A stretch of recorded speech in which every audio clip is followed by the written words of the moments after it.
El 21 de enero de 1593, Londres entró en lockdown. Una epidemia de peste bubónica azotaba las ciudades de hacía días y las autoridades decidieron prohibir la congregación de personas. Londres ya era la cuarta ciudad más grande de Europa entonces y una de las más grandes del mundo.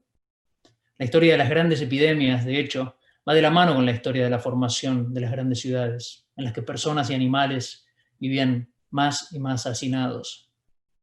Así es como ese año en Londres no hubo varas de mayo, ni víspera de San Juan, ni sueños de una noche de verano.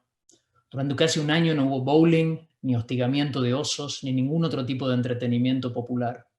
De más está decir que cerraron también los burdeles, los pubs y los teatros, los tres mayores espacios de esparcimiento en la Londres isabelina. El encierro duró más de un año y mucha gente perdió el trabajo.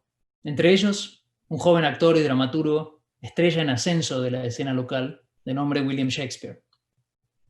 Fue una primavera de penurias y Shakespeare, necesitado de dinero, tomó una decisión desesperada. Escribió un poema narrativo dividido en estrofas de 6 versos y en pentámetro yámbico, titulado Venus y Adonis. Y se lo dedicó a Sir Henry Wriothesley, un joven don Juan que era conde de Southampton y barón de Titchfield, con la ilusión de que accediese a ser su mecenas. Ese verano, con los teatros aún cerrados y gracias a un conocido, Shakespeare publicó Venus y Adonis. Fue su primera publicación, que sería también en vida su publicación más exitosa. Se vendía en el patio de St. Paul, donde estaban el mercado de libros y panfletos, bajo el signo del galgo blanco, y costaba 6 peniques.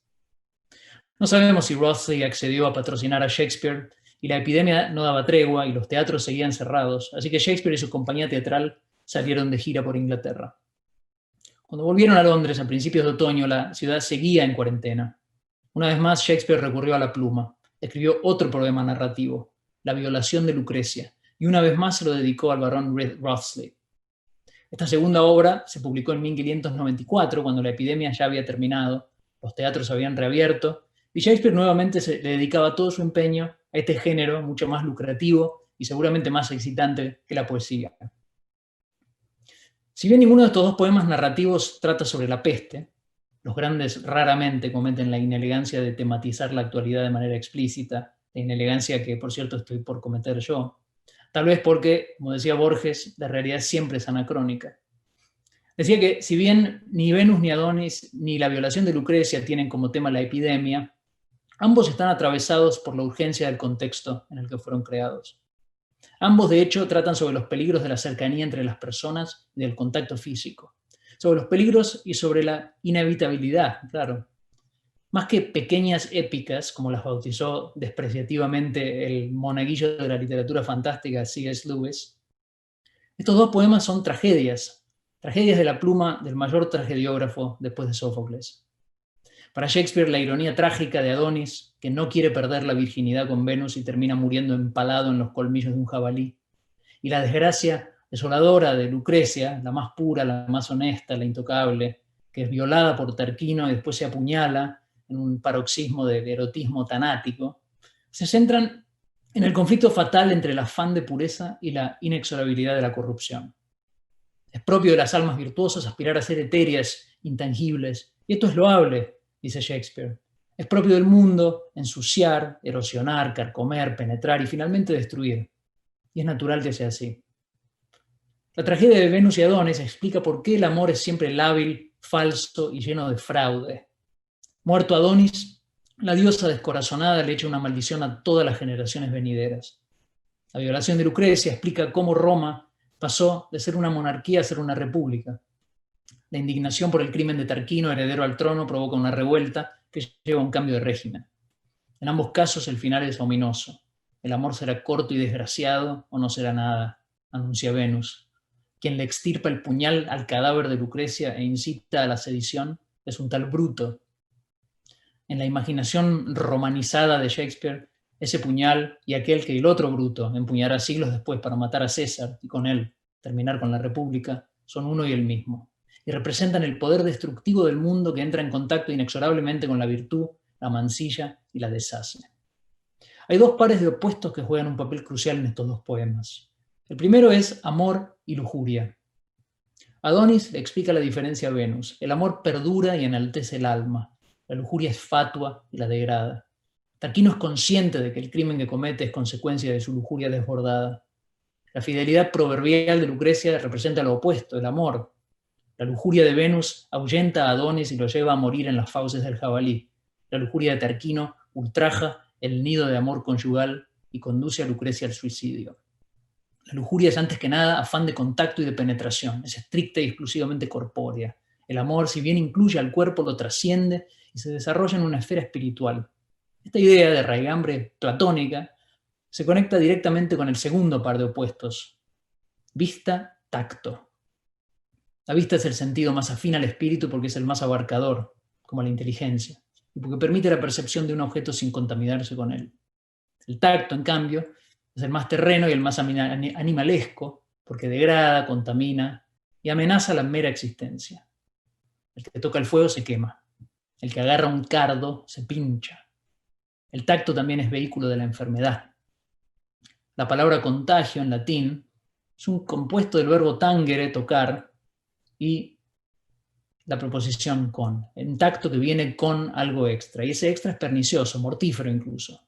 No es casual que el tacto se relacionase así con la enfermedad. También la lujuria, en la cultura premoderna y después con la llegada de la sífilis en el siglo XVI sobre todo, se conecta con la enfermedad y con el contagio. Hay un famoso cuadro de Bronzino, conocido como El Triunfo de Venus, que presenta un enjambre de cuerpos desnudos, enredados, amontonados, tocándose, y entre ellos una figura enardecida por la lujuria, el rostro desencajado de la sífilis. Todo esto me interesa porque se vincula con otro par de opuestos que no estaría mal revisitar y revisar hoy. Distancia y cercanía. A mediados del año pasado, ya con varios meses de aislamiento encima, harto de mi casa, de mi jardín, de mi barrio, de la misma caminata todos los días, decidí hacer un viaje que tenía pendiente hace tiempo, un viaje por la obra de Bruce Chatwin. Y fui con él a la Patagonia, claro, fui con él a Benín para conocer la historia del virrey de Huidá, y Australia, The Songlines, su mejor libro. Es un estudio de las raíces del nomadismo que toma como punto de partida las canciones de los aborígenes australianos. En un momento, Chatwin refiere una conversación que tuvo con un epidemiólogo húngaro con el que ascendió al monte Athos a principios de los años 80. Tomándose un respiro durante la subida, el húngaro le dijo: el hombre no está hecho para el sedentarismo. La historia de las enfermedades infecciosas es la historia de seres humanos estancados en su propia mugre.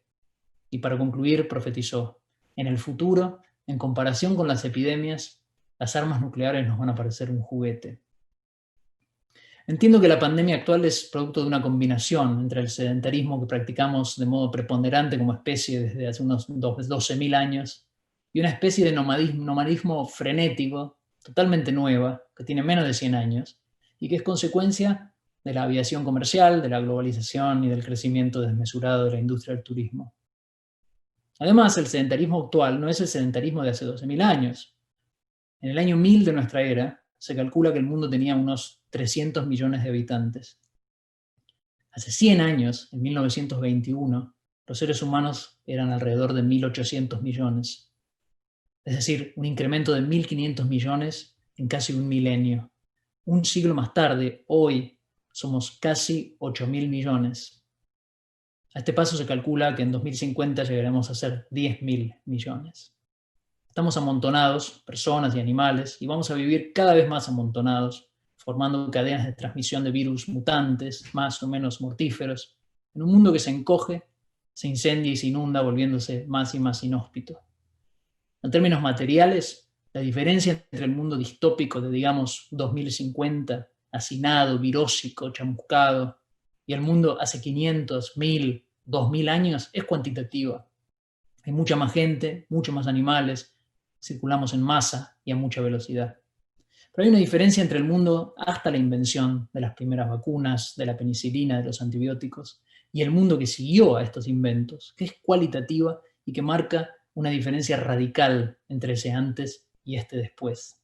La diferencia es la relación con la muerte. Para apreciar esto, tengamos en cuenta que en el paradigma reinante, el paradigma cognitivo reinante, digamos, la tiranía de la opinión, llamémoslo, hay muchos que están convencidos de que ni las pandemias, ni la superpoblación, ni la catástrofe ambiental producto de la superpoblación son cuestiones urgentes. Proliferan incluso teorías conspirativas de que todo se trata de un ardid de los gobiernos o de las multinacionales o de la industria farmacéutica o lo que sea, para controlar a la población. Si uno revisa la historia de las grandes epidemias en Occidente, sobre todo en la Edad Media y en el Renacimiento, encontrará grandes avances científicos inspirados por la emergencia sanitaria. Aprenderá sobre la implementación de distintos modos de cuarentena y distanciamiento social. Dará con teorías religiosas sobre el origen de la enfermedad, castigo divino, anuncio de penurias ulteriores, etc. Y leerá sobre la danza macabra, ese carnaval de hombres y mujeres entregados a la muerte, que eligen pasar sus últimos días sobre la tierra de fiesta. Lo que no encontrará son grupos organizados sobre la base de la que la epidemia misma, la enfermedad misma es un invento o no es urgente. Esto tiene que ver con la relación que hemos desarrollado en los últimos 200 años con la enfermedad y con la muerte. Una cultura que desaloja a los moribundos y los recluye en espacios asépticos para ahorrarse el espectáculo penoso de la agonía. Una cultura que cubre los rasgos adustos de la muerte con máscaras de maquillaje y que incluso detiene el mecanismo de corrupción del cuerpo con inyecciones de productos químicos. Una cultura que se deshace del cadáver con apremio y con vergüenza, ya sea destruyéndolo en conflagraciones a escala industrial y a la vista de nadie, o enterrándolo en prados siempre verdes bajo lápidas horizontales que, imperceptibles en la distancia, disimulan con necedad la realidad del cementerio. Una cultura que fundamentalmente ha decidido dejar de hablar de la muerte para concentrar todo su vigor pueril y todo su entusiasmo maníaco en la vida, entendida como una empresa hedonista. Esa cultura, la nuestra, se ha desentendido de la muerte, un lujo que hasta hace no mucho era imposible. La gente se moría de joven, de un resfrío, de una descompostura, agonizaba y se moría en su casa, con su familia, y la vida seguía, a la vez tan precaria y tan perseverante. Ni hablar de las tasas de mortalidad infantil, en un mundo donde con suerte uno veía la cuarta década y donde tenía que procrear 10, 12 veces para que quizá 2 o 3 de sus hijos lo sobrevivieran. Negar la fragilidad del cuerpo, negar la majestad de la muerte, simplemente no eran opciones. Esto empieza a cambiar entre fines del siglo XVIII y a lo largo del siglo XIX.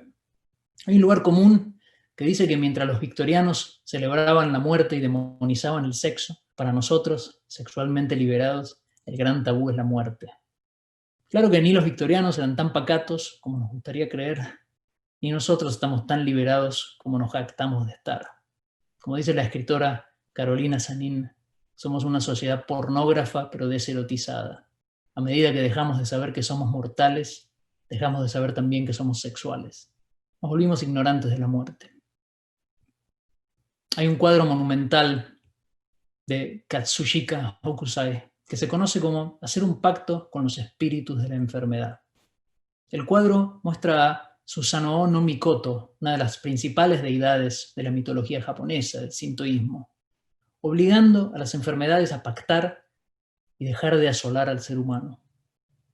No queda claro qué piden el sarampión, la viruela, la elefantiasis, la lepra, la sífilis y las otras pestes que aparecen en el cuadro a cambio de aplacar su furia contra el género humano. Tal vez simplemente exijan que se les conceda el derecho a la existencia y que los hombres controlen su arrogancia, aceptando la vulnerabilidad y la finitud que es propia de su naturaleza. ¿Pero acaso esto sea demasiado para nosotros, que ya no creemos en los dioses de la peste? Muchas gracias.